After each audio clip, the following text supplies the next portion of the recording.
Hello students and aspirants, स्वागत है आपका हमारे YouTube channel daily GS dose पर। हमेशा की तरह एक बार फिर हम हाजिर हो गए हैं बहुत ही इंपॉर्टेंट वीडियो के साथ, जो कि आज हमने बनाया है यूपी लेखपाल के ऊपर। तो जैसा कि आप जानते हैं कि यूपी लेखपाल में ग्राम समाज विकास का एक बहुत अहम सेक्शन है, जिसके बहुत सारे इंपॉर्टेंट क्वेश्चंस पेपर में आने वाले हैं और 25 क्वेश्चन 25 अंक के रहेंगे, इसलिए हर क्वेश्चन की अपनी एक वैल्यू जो है बहुत इंपॉर्टेंट है। शुरुआत करेंगे आज के इस टॉपिक से। आज का हमारा इंपॉर्टेंट टॉपिक है पंचायती राज से संबंधित विभिन्न समितियां। तो अभी तक पंचायती राज सिस्टम से इंग्लिश में अगर बात करें तो जितनी भी कमीशंस और जितनी भी कमिटीज अभी तक की जुड़ी रही हैं, जितनी भी समितियां जुड़ी हुई हैं, उनके बारे में बात करेंगे। उनका गठन कब हुआ, उनके गठन का जो प्रक्रिया थी वो किस तरह चालू हुई और कौन कौन से अहम फैसले उन्होंने लिए, आइए जानते हैं। शुरुआत करते हैं पहली इंपॉर्टेंट कमिटी से, पहली समिति से। अगर आप इस वीडियो के शॉर्ट नोट्स क्रिएट करना चाहते हैं तो आप हमारे साथ वीडियो के ही दौरान छोटा सा एक फ्लो चार्ट क्रिएट करके शॉर्ट नोट्स बना सकते हैं, या फिर आप अपनी सहूलियत के लिए स्क्रीनशॉट्स भी ले सकते हैं। शुरुआत करते हैं बलवंत राय मेहता कमेटी से। तो बलवंत राय मेहता समिति के जो गठित हुई थी, जो वर्ष था वो था 1957 या 1957 में ये गठित की गई थी। और 1957 में बनने के बाद इसके जितने भी अहम फैसले हुए हैं वो इसी के बाद लिए गए हैं। सामुदायिक विकास कार्यक्रम के असफल हो जाने के बाद पंचायती राज व्यवस्था को मजबूत बनाने के लिए इस समिति का गठन किया गया था। तो जैसे मैंने अभी आपको बताया कि हर कमिटी का, हर समिति का अगर हिंदी में कहें तो एक अपना एक आप कह सकते हैं एक फाउंडेशन होता है, जिस फाउंडेशन के बेसिस पे उसका गठन किया जाता है, उसको फॉर्म किया जाता है स्पेशल मेंबर्स को लेके। तो ये जो एक कमिटी थी, इसका जो काम था वो बेसिकली सामुदायिक विकास कार्यक्रम जो था हमारा, सोशल डेवलपमेंट की बात करें तो उसको कहीं ना कहीं वो जो लैग हो रही थी चीज़ें, उसके असफल होने के बाद ही पंचायती राज व्यवस्था की जो नींव है, जो फाउंडेशंस हैं, जो वर्किंग क्राइटेरिया है, उसको मजबूत बनाने के लिए बलवंत राय मेहता जो कमेटी है, जो समिति है, इसका जो गठन है वो किया गया था। इस समिति के अनुसार गाँव से लेकर जिला तक त्रिस्तरीय पंचायती राज व्यवस्था का सुझाव दिया गया था। यानी 3 टियर आप जिसको कह सकते हैं कि 3 टियर पंचायती राज सिस्टम का जो है, इसके दौरान इस समिति के दौरान एक सजेशन दिया गया था कि गांव से लेकर जिले तक, from every village to the district, 3 tier Panchayati Raj system जो है वो लागू होना चाहिए। राय समिति ने इसे लोकतांत्रिक विकेंद्रीकरण की संज्ञा दी थी। यानी इसे बताया था कि डेमोक्रेसी के हिसाब से भी this particular 3 tier Panchayati Raj system is the best for our democratic country named India. आगे बात करते हैं। इस समिति के अनुसार त्रिस्तरीय पंचायत व्यवस्था में सबसे निचले स्तर पर ग्राम पंचायत, प्रखंड यानी मीडियम स्तर पर पंचायत समिति और जिला स्तर पर यानी डिस्ट्रिक्ट लेवल पर जिला परिषद का गठन का सुझाव देने के साथ साथ ये सिफारिश भी की गई थी कि लोकतांत्रिक विकेंद्रीकरण की शुरुआत पंचायत समिति के स्तर पर ही होनी चाहिए। तो आप देख रहे हैं कि किस तरीके से इन्होंने बहुत व्याख्या करी 3 टियर्स की। यानी ये 3 जो इन्होंने आप कह सकते हैं 3 सिस्टम्स का सुझाव दिया कि 3 तरह से कैसे पंचायती राज व्यवस्था जो है वो विकेंद्र होनी चाहिए, यानी आप कह सकते हैं डिफ्रेंशिएट होनी चाहिए। पहली जो है वो एक विलेज लेवल पे होगी, मीडियम अगर प्रखंड स्तर पर बात करें तो पंचायत समिति बैठेगी जो उसके ऊपर रूल करेगी, एंड द फॉरमोस्ट जो जिला स्तर यानी डिस्ट्रिक्ट लेवल पे काम करेगी वो होगा जिला परिषद। तो इस तरीके से ये काम होगा और ये कहीं ना कहीं हमारे लोकतंत्र के लिए भी विकेंद्रीकरण का भी काम करेगा। अब बात करते हैं आगे अगले पैरा की कि राष्ट्रीय विकास परिषद ने 12 जनवरी 1958 को बलवंत राय मेहता समिति की प्रजातांत्रिक विकेंद्रीकरण की सिफारिशों को स्वीकार करते हुए राज्यों से इसे कार्यान्वित करने के लिए कहा। तो आप देख रहे हैं कि किस तरह से विकास परिषद, हमारा जो आप कह सकते हैं नेशनल डेवलपमेंट काउंसिल है, राष्ट्रीय विकास परिषद है, इसने 12 जनवरी को 1958 में बलवंत राय मेहता समिति के जो 3 सजेशंस थे कि किस तरीके से आपको ग्राम पंचायत और उसके बाद पंचायत समिति और उसके बाद जिला परिषद 3 टियर पंचायती राज सिस्टम बनाना चाहिए, इसकी सारे ही सजेशंस को, जो सिफारिशें थी उसको स्वीकार करते हुए सारे ही स्टेट्स को, भारत के सारे ही राज्यों को इसको कार्यान्वित करने के लिए यानी लागू करने के लिए कह दिया गया। बलवंत राय मेहता समिति को पंचायती राज्य व्यवस्था का जनक, शिल्पकार या वास्तुकार भी कहा जाता है। बहुत इंपॉर्टेंट पॉइंट है। अगर आप गौर करें तो हमने वीडियो का जो एक क्रिएशन है वो किया ही इस फॉर्म में है कि आपको बहुत ज्यादा दिक्कत ना हो और आप हर पॉइंट से यानी हर सेंटेंस से रिलेट कर सकें और अपने शॉर्ट नोट्स क्रिएट कर सकें, जो कि आप एग्जाम से पहले बहुत इजीली रिविजन कर पाएं। तो इसी तरीके से इस पॉइंट को जिसको हमने अभी हाईलाइट किया है, ये कहता है कि अगर पेपर में आपके पास सवाल आता है और पूछा जाता है कि बलवंत राय मेहता समिति या बलवंत राय मेहता कमेटी जो थी उसको पंचायती राज व्यवस्था का जनक माना जाता है, शिल्पकार माना जाता है, वास्तुकार माना जाता है, तो आप बाकी किसी भी 3 ऑप्शन को छोड़ के सिर्फ टिक लगाएंगे, तो लगाएंगे बलवंत राय मेहता समिति पर। आगे बात करते हैं। सबसे पहले अगस्त 1958 में आंध्र प्रदेश में प्रायोगिक तौर पर पंचायती राज व्यवस्था को लागू किया गया था। तो क्योंकि आपको वैसे अभी हमने बताया कि राष्ट्रीय विकास परिषद ने सारे ही राज्यों को 12 जनवरी 1958 में इसको लागू करने को कह दिया गया था। उसके द्वारा ये बात जो है आप कह सकते हैं स्पष्ट तौर पे ऑफिशियल तरीके से कह दी गई थी, लेकिन फिर भी सबसे पहला इस राज्य व्यवस्था को लागू करने वाला जो पहला राज्य, जो पहला स्टेट बना था, वो बना था अगस्त में 1958 में आंध्र प्रदेश। तत्कालीन प्रधानमंत्री ने उस समय के जो करंट प्राइम मिनिस्टर आप कह सकते हैं थे, उन्होंने 2 अक्टूबर 1959 को राजस्थान के नौगढ़ जिले में पंचायती राज व्यवस्था की आधिकारिक शुरुआत की और इसी दिन इसे संपूर्ण राजस्थान में लागू कर दिया गया था। तो अगर राजस्थान की बात करें तो वहां के तत्कालीन हमारे भारत देश के तत्कालीन प्रधानमंत्री 1959 में 2 अक्टूबर को उन्होंने राजस्थान के नागौर जिले से इसकी शुरुआत की और उसी दिन से संपूर्ण यानी फुल कंप्लीटली होल राजस्थान में इसको लागू कर दिया गया था। लेकिन फिर भी पहला राज्य जो बना था वो था आंध्र प्रदेश। तो इस तरीके से हमने बात की बलवंत राय मेहता कमेटी की। अगर आपको इस कमेटी से पर्टिकुलर इस समिति से रिलेटेड कोई भी क्वेरी है, कोई भी डाउट है, क्वेश्चन है, तो आप बिल्कुल फील फ्री कीजिएगा मैं कमेंट सेक्शन में बताने के लिए।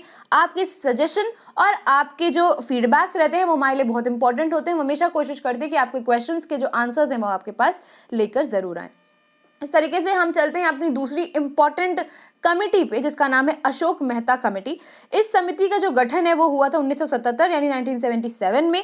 इस समिति में कुल 13 सदस्य थे। आप छोटा छोटा शॉर्ट नोट बनाते चलिए हमारे साथ, क्योंकि कहीं ना कहीं आप जब रिवीजन करेंगे तो वीडियो को फुल लेंथ तक देखने से आप उसके बजाय आप एक मोर इफेक्टिव तरीका अपना सकते हैं जो कि लेस टाइम टेकिंग होता है, पहली चीज। और दूसरी चीज, आप रिवीजन अपनी राइटिंग से जब करते हैं तो वो चीज इजीली फीड होती है। तो कहीं ना कहीं जब आप इस वीडियो को अंत तक देख लेंगे और आपके पास 2 पन्ने के शॉर्ट नोट्स होंगे तो वो आपके पास इस पूरे ही वीडियो का सारांश होगा, जो कि हमारा मेन मोटिव है कि किस तरीके से हम कम टाइम में भी आप तक फुल नॉलेज और कंप्लीट एक्यूरेट नॉलेज पहुंचा सकें।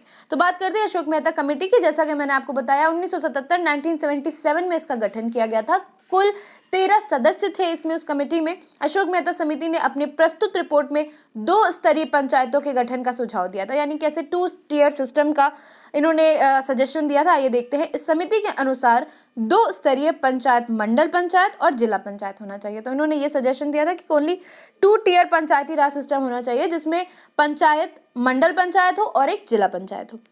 इस समिति के अनुसार एक न्याय पंचायत जिसका अध्यक्ष कोई न्यायाधीश होना चाहिए तथा इसमें अनुसूचित जाति और अनुसूचित जनजाति को उचित रूप से प्रतिनिधित्व मिलना चाहिए। तो ये भी एक इनका बहुत इंपॉर्टेंट पॉइंट था। चाहिए तो आप ऐसा हाईलाइट कर सकते हैं कि क्या फर्क था। बलवंत राय मेहता ने 3 टियर सिस्टम लागू करने के लिए सुझाव दिया था, इन्होंने 2 टियर सिस्टम लागू करने के लिए दिया।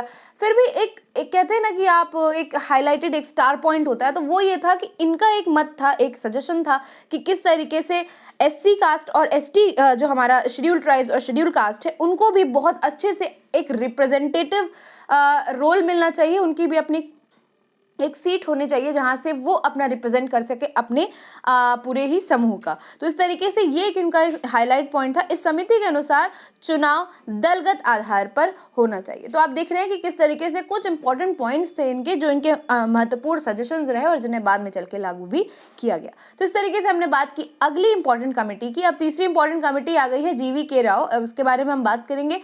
तो हम आप देख रहे हैं कि 1985 में राजीव गांधी के सरकार ने पंचायती राज को और सुदृढ़ यानी और बेहतर बनाने के लिए GV राय समिति का गठन किया गया था। इस समिति के अनुसार योजना निर्माण में केंद्रीकरण नहीं होना चाहिए। बहुत अच्छी बात कही है कि किस तरह से आप कोई भी स्कीम में आप देखते हैं कि कई सारी जो स्कीम हमारी सेंट्रल गवर्नमेंट लागू करती है, लेकिन इस कमेटी का जो अपना एक सजेशन था कि किसी भी योजना के निर्माण में यानी किसी भी स्कीम का अगर फॉर्मेशन हो रहा है तो उसमें कहीं पे भी सेंट्रलाइजेशन नहीं होना चाहिए। That should be one and for all, equal for all the states and for all the UTs of India. इस समिति के अनुसार जिला स्तर पर जिला आयुक्त का सृजन होना चाहिए। यह इनका दूसरा इंपॉर्टेंट पॉइंट था। इस समिति में 4 स्तरीय पंचायत की बात कही गई। उन्होंने राज्य स्तर पर भी एक पंचायत की बात की कि किस तरह से आप सिर्फ डिस्ट्रिक्ट लेवल तक कंस्ट्रक्ट ना हो, आप इसको 4 टियर तक लेके जाएं। कैसे लेके जाएं? 4 स्तरीय, यानी पहली विलेज लेवल पे चलेगी, दूसरी जो है प्रखंड यानी मीडियम जो है वो पंचायत समिति पंचायत कमेटी होनी चाहिए। सेकंड थर्ड पे अगर आप जाएंगे तो वो जिला पंचायत होनी चाहिए, और उस टियर को आगे भी प्रोसेस करके हमें 4 टियर बनाना है, जो कि होना चाहिए स्टेट लेवल पे। तो इस तरीके से इन्होंने 4 टियर सिस्टम की बात करी, और इसके अलावा इन्होंने ये भी बात करी कि किस तरीके से स्कीम्स का सेंट्रलाइजेशन नहीं होना चाहिए। चलते हैं अगली जीवीके राय समिति के बाद हम बात करते हैं अगली इंपॉर्टेंट लक्ष्मी मल सिंघवी कमेटी के बारे में। तो 1986 में राजीव गांधी की सरकार लक्ष्मी मल सिंघवी समिति का गठन किया था। इस समिति की सिफारिशें जो थी वो निम्नलिखित थी। क्या इनके पॉइंट्स थे, क्या सजेशंस थे, आइए देखते हैं। इस समिति ने त्रिस्तरीय पंचायत के गठन पर सुझाव दिया, ग्राम पंचायत, खंड पंचायत और जिला पंचायत। तो इन्होंने देखिए आप किस तरह से कि विलेज लेवल पे, फिर उन्होंने एक पंचायत लेवल पे और एक जिला पर। तो ये इनका जो 3 टियर सिस्टम है वो काफी हद तक बलवंत राय मेहता कमेटी से ही मिलता जुलता है। इस समिति ने अपनी प्रस्तुत रिपोर्ट में ये कहा कि पंचायतों को संवैधानिक दर्जा दिया जाना चाहिए और राज्य वित्त आयोग का गठन भी किया जाना चाहिए। तो आप देख रहे हैं कि किस तरह से इन्होंने अपने स्टार पॉइंट्स जो है वो हाईलाइट किए, और ये कहा कि कैसे पंचायतों को एक कॉन्स्टिट्यूशन में भी एक जगह मिलनी चाहिए, यानी उन पर भी बेस्ड एक आर्टिकल होना चाहिए, एक अध्याय होना चाहिए, एक विच्छेद होना चाहिए उनका भी, कि किस तरीके से आप अगर एक अपनी परेशानी लेकर या अपना कोई भी एक अनसॉल्व केस लेकर पंचायत के पास पहुंच रहे हैं, किसी भी स्तर पे की पंचायत के पास पहुंच रहे हैं, तो वहां से आपको ये एक सहूल होना चाहिए अंदर, एक आपको एक सेटिस्फैक्शन होना चाहिए कि इसका जो डायरेक्ट लिंक है वो है from the constitution of India, और कैसे आपको बिल्कुल सही तरह से न्याय मिल रहा है, चाहे अगर आप ग्राम पंचायत में जाएं, चाहे आप जिला पंचायत पे जाएं, चाहे आप राज्य स्तर की पंचायत पर जाएं अपनी प्रॉब्लम्स लेके। उसके बाद दूसरी बात इन्होंने ये कही कि एक राज्य वित्त आयोग का भी गठन होना चाहिए। चलते हैं अगले पॉइंट पे। पंचायती राज व्यवस्था के बारे में अब जान लेते हैं कि इस तरह से 4 कमेटी इंपॉर्टेंट कमिटीज के जानने के बाद हम बात करेंगे कि पंचायती राज व्यवस्था क्या है। तो 2 अक्टूबर यानी 2 अक्टूबर 1959 को पंचायती राज की शुरुआत राजस्थान के नागौर जिले से हुई। अब ये आपसे सीधा प्रश्न पूछा जा सकता है पेपर में, अगर आप लेखपाल के पेपर की तैयारी कर रहे हैं, यूपी कांस्टेबल के पेपर की तैयारी कर रहे हैं, तो ये पेपर आपके लिए इक्वली इंपॉर्टेंट है। क्योंकि अगर आप देखें तो अभी हमने ये बात पढ़ी कि कैसे नागौर जिले में राजस्थान के वहाँ के उस समय के भारत के तत्कालीन प्रधानमंत्री द्वारा पंचायती राज व्यवस्था की जो है वो शुरुआत की गई। लेकिन फिर भी अगर आपसे ये पूछा जाए कि किस कमेटी के सुझाव थे, ये किस कमेटी की सिफारिशें थी, तो आप जवाब में क्या लिखेंगे? 4 ऑप्शंस में जो एक सही जवाब होगा जिसमें लिखा होगा बलवंत राय मेहता कमेटी, वही आपका सही जवाब बन जाएगा। तत्पश्चात इसे आंध्र प्रदेश एवं उत्तर प्रदेश के जिले में लागू किया गया, लेकिन पहला राज्य जो बना वो आंध्र प्रदेश ही बना। अगर राज्य स्तर पे बात करेंगे तो आंध्र प्रदेश पहला राज्य है, लेकिन अगर शुरुआत पूछी जाए कि पहली, वो आप कह सकते हैं कि चिंगारी उस शुरुआत की कहां से हुई, तो वो हुई थी राजस्थान के नागौर जिले से तत्कालीन प्रधानमंत्री द्वारा 2 अक्टूबर 1949 में। आगे बात करते हैं। पंचायती राज व्यवस्था की समितियां निम्नलिखित हैं। बलवंत राय मेहता समिति 1957, जिन्होंने बात करी त्रिस्तरीय राज्य व्यवस्था की, ग्राम, ब्लॉक और जिला। अशोक मेहता समिति 1977, द्विस्तरीय, मंडल और जिला। जीवीके राय समिति 1985, त्रिस्तरीय, ग्राम, ब्लॉक, जिला। तो इस तरीके से ये हमने एक पूरी समरी आपके सामने क्रिएट कर दी। अगर आप चाहें तो स्क्रीनशॉट्स भी ले सकते हैं, हम आपके लिए कुछ टाइम होल्ड कर लेंगे। जी, तो इसी तरीके से आज हमने बात करी कुछ इंपॉर्टेंट समिति की, और किस तरह से ये वीडियो आपके पेपर के लिए बहुत इंपॉर्टेंट है। अगर आप किसी भी इंपॉर्टेंट पेपर की प्रिपरेशन कर रहे हैं, लेखपाल की, यूपी पुलिस की, ये पेपर, इस तरह के क्वेश्चन बहुत ज़्यादा अक्सर आपने देखा होगा, अगर आपने पुराने पेपर सॉल्व किए हैं, कि इस तरह के प्रश्न जो है काफ़ी ऑफन पूछे जाते हैं पेपर में, और कई बार ये स्कोरिंग भी होते हैं अगर आपको रियल नॉलेज का अंदाजा होता है। तो इसी तरह से मिलते हैं, विदा लेते हैं आपसे, मिलेंगे आपसे अगले वीडियो में। तब तक के लिए जारी रखें अपनी तैयारी, keep boosting your preparation with videos of daily GS dose, and do subscribe to our channel. Do not forget to share it to your friends and relatives. Thank you for watching.